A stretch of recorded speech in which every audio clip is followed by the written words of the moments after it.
Bom dia, meus leitores. Para quem não me conhece, sou Moisés Krieger. Assino as minhas obras como M.E. Krieger. Sou escritor de terror. Para quem não é inscrito no canal, se inscrevam. Gostou do tema? Comentem, compartilhem e no final dá um joinha. E isso vai ser importante para o meu canal, para o crescimento do meu canal. Se não é inscrito, de novo, se inscrevam. No vídeo de hoje, eu vou falar sobre um movimento que aconteceu no Brasil, que está relacionado diretamente com a Semana da Arte Moderna de 22. Ok?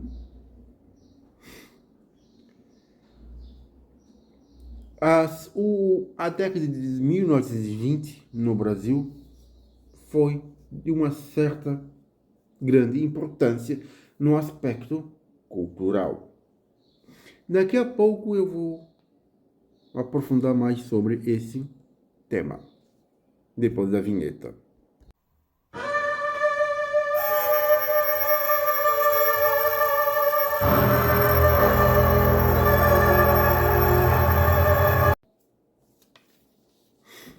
Aqui, vamos lá.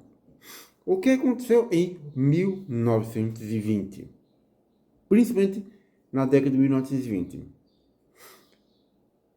Aconteceu a Semana da Arte Moderna. Qual foi o impacto desse movimento? Foi a consolidação do modernismo no aspecto cultural. Aqui podemos destacar vários escritores, vários artistas no Brasil. Por exemplo, Oswaldo de Andrade, Tarsila do Amaral, entre outros. Aqui vou falar sobre um movimento antropófago de Oswaldo de Andrade.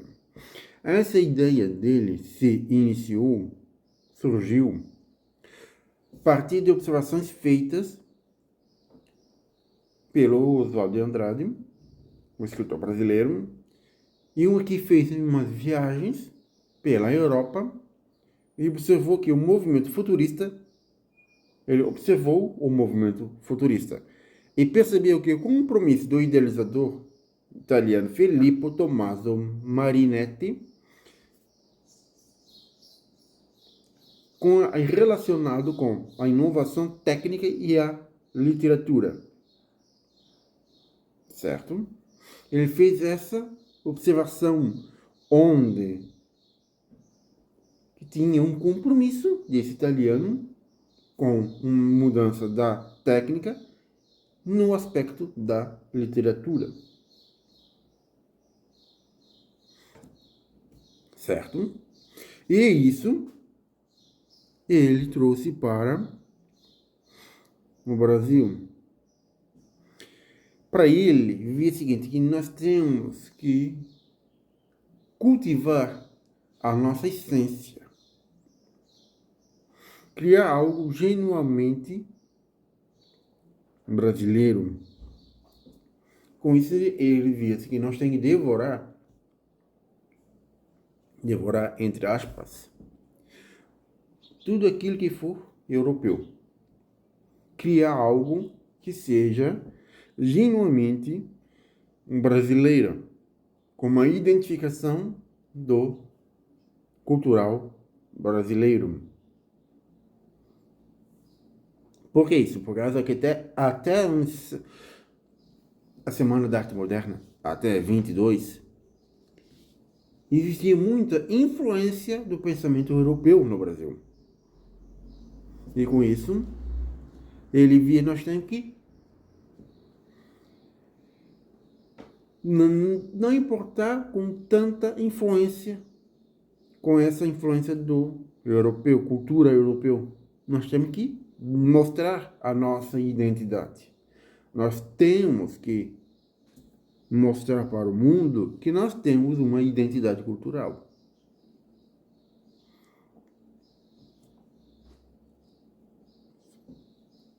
E essa identidade, essa forma de mostrar, foi no aspecto que deu a ideia do movimento para o modernismo.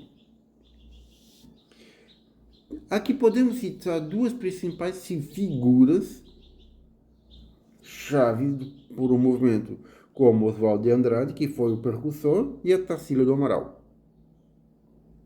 Foram os dois grandes pensadores, artistas, que olharam e viram, opa, vamos botar a cara para bater. Nós vamos ser a cara desse movimento. E dentro desses movimentos, eu posso observar, citar aqui o Heitor Villa-Lobos no Brasil, compositor brasileiro. E ele viu o seguinte, seguiu esse modernismo em suas músicas, que até então, por exemplo, vamos pegar, por exemplo, composições sinfônicas, onde o movimento, a sinfonia tem que seguir quatro movimentos,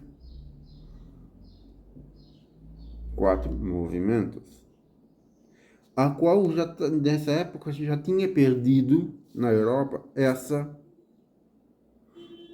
questão, já estava um pouco deixado de lado. Porém, existia compositores que seguiam a regra dos quatro movimentos. Aqui o Villa-Lobos observou, tá? É importante sinfonia? Sim.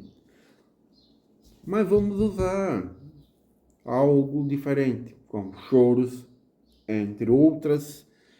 E aqui eu posso citar do Heitor Villa-Lobos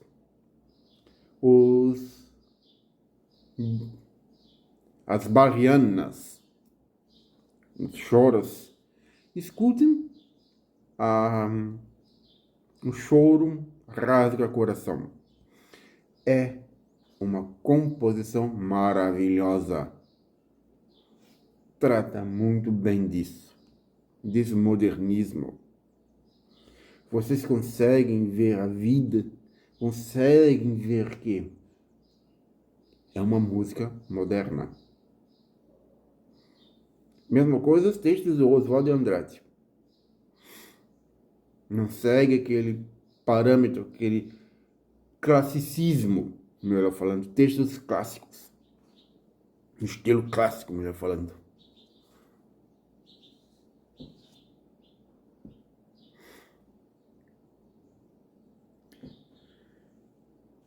Mas todo movimento que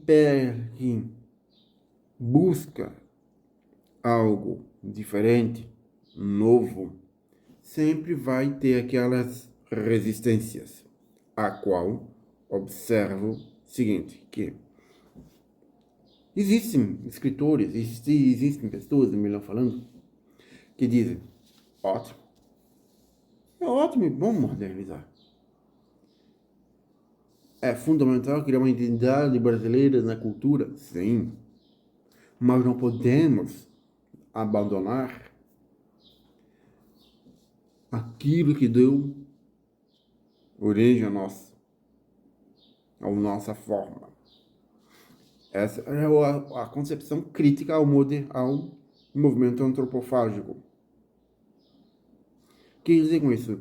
Quer dizer, significa que ele viu, opa, tem um movimento do modernismo que querem criar uma identidade para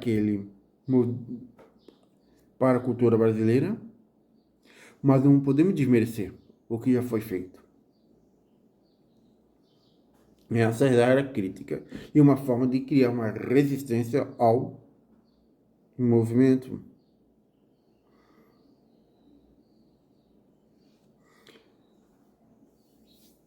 De uma certa maneira, isso influenciou outros escritores que surgiram para frente, sim. Que influencia, com toda certeza. Podemos merecer todo o aspecto antes de 22? Não, não podemos. Podemos desmerecer também todo o trabalho de 22? Não. Por quê? Porque foi criada uma identidade cultural. Tudo tem uma certa importância na consolidação da nossa identidade cultural. Tudo é uma questão de saber compreender que o modernismo não aconteceu somente no Brasil. Está acontecendo no país, no mundo inteiro, esse movimento do modernismo.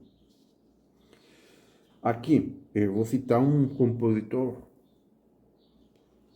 que, de certa maneira, influenciou nesse modernismo. Ele é um compositor russo, Igor Stravinsky. Ele compôs a Consagração da Primavera. Quando ele apresentou o balé, ele foi odiado. Por quê? Porque o público não estava preparado para aquela apresentação, a qual observo que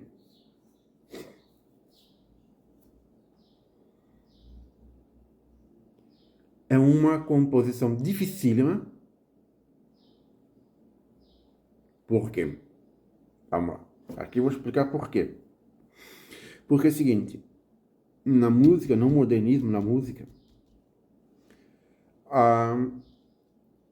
o que houve de mudança?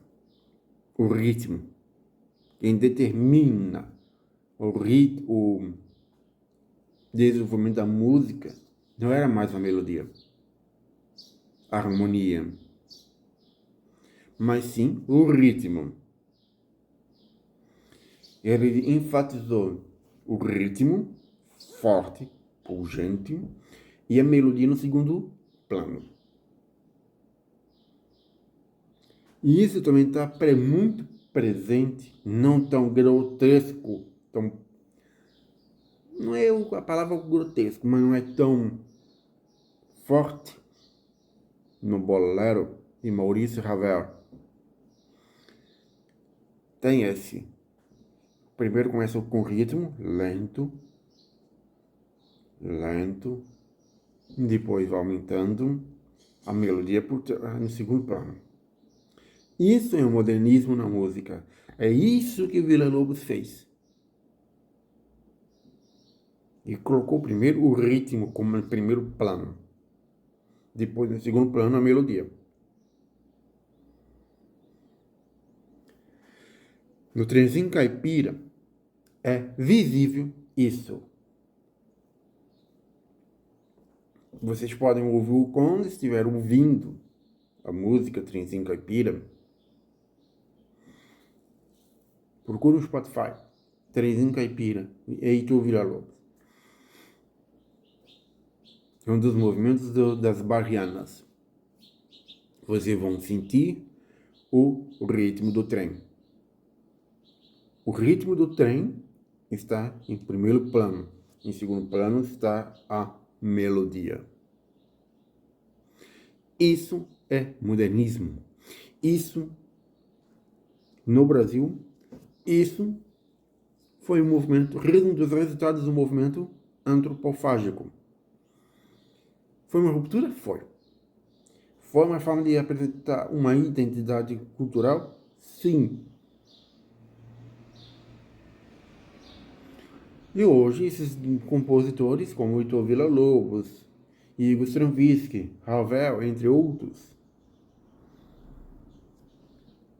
são ovacionados, como, por exemplo, Tarsílio Amaral, Oswaldo de Andrade. São pessoas que sofreram críticas por defenderem algo que possa dizer: precisamos modernizar, precisamos criar uma identidade cultural. E isso foi aos poucos. E hoje o modernismo está ali. Hoje se fala em pós-moderno.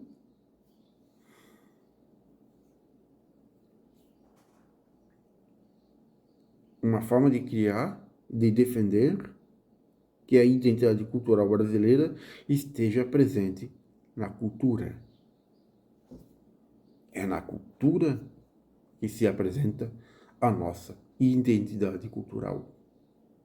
A nossa identidade, melhor falando, como brasileiro.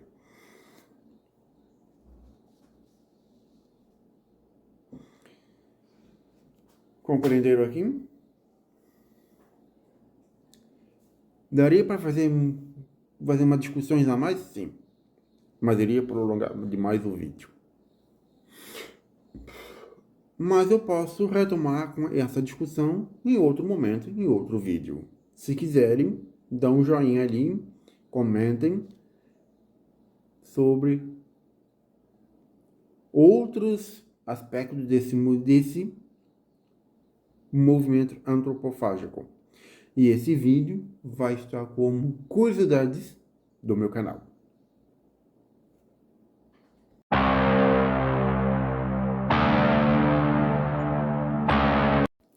Para quem assistiu o vídeo até o final, muito obrigado. Se não é inscrito ainda, se inscrevam. Gostou do vídeo? Comentem e compartilhem o vídeo. Um forte abraço e até mais.